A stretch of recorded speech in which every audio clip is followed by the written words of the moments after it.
Hello. On this second week of Advent, I'd like to offer a reflection. At this time of year, a lot of us seem to be on automatic drive, putting our heads down, plowing through the season. What we need is a wake-up call.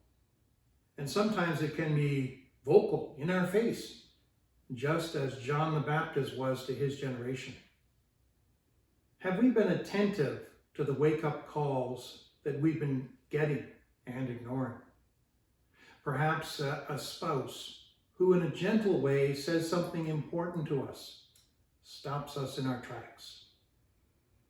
Alternately, maybe the calls come in a not so gentle way. A friend confronts us because we've broken a promise or taken them for granted. A child says to us, "Why do you never play with me anymore?" Maybe the wake-up call comes when we're advised by a doctor to slow down and quit a bad habit and take better care of ourselves.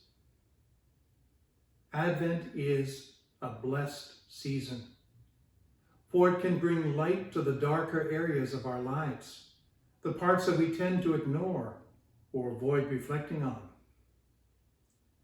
If we can wake up to certain compulsions we have, or that we've lived superficial lives, or searched for happiness in all the wrong places, thought what makes us happy lies in the newest, the fastest, the cleverest device.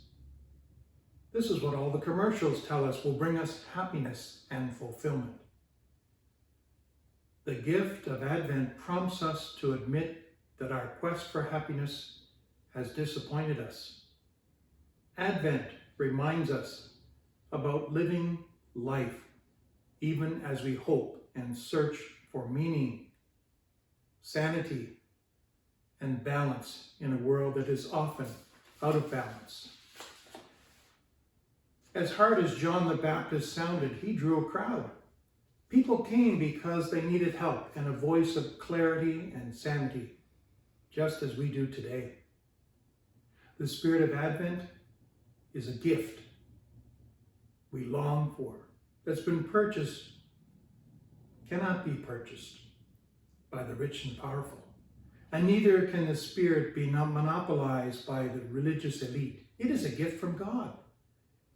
It turns out that the voice behind John the Baptist's voice is God's voice, expressing a loving concern. God intends something special this Advent for us and our worshiping community that longs for healing and renewal. Maybe we can put aside some time for quiet reflection to listen to the voice of God.